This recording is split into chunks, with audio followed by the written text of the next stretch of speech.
I think sometimes in the Christian church, like, it can have a really negative connotation with it. It can be seen as like sex is it's dirty, it's only meant for procreation, it's not supposed to be enjoyed, but that's not true at all. Like, it's supposed to be good and it's supposed to be enjoyable, and God designed it to feel good and do all of those things, but it's supposed to be good in the content of like being married with someone that you're going to be with for the rest of your life.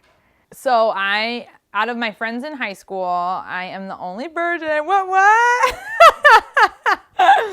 Which I guess I never really think about, honestly. Like, it's not something that I think is a pride thing, and it's not something that I think is a shameful thing.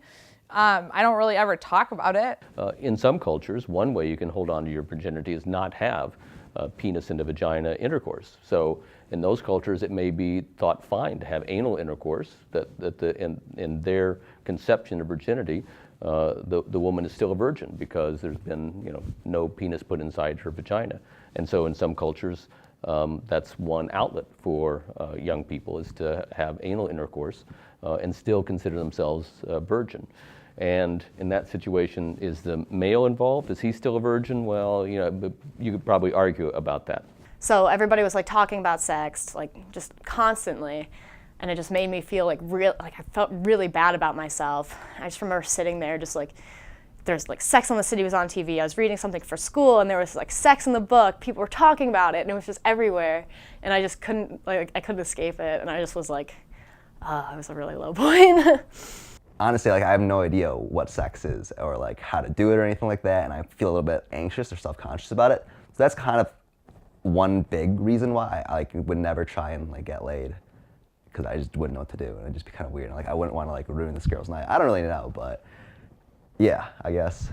Now that I have decided to be like a born-again virgin, I definitely feel healed from my past, and I do think that like eventually when I do choose to get married and have sex with someone, that I will feel like I'm offering my whole self to someone. Well, what about oral sex? So someone that's had oral sex, are they a virgin? And does it matter whether they're receiving the oral sex or providing it?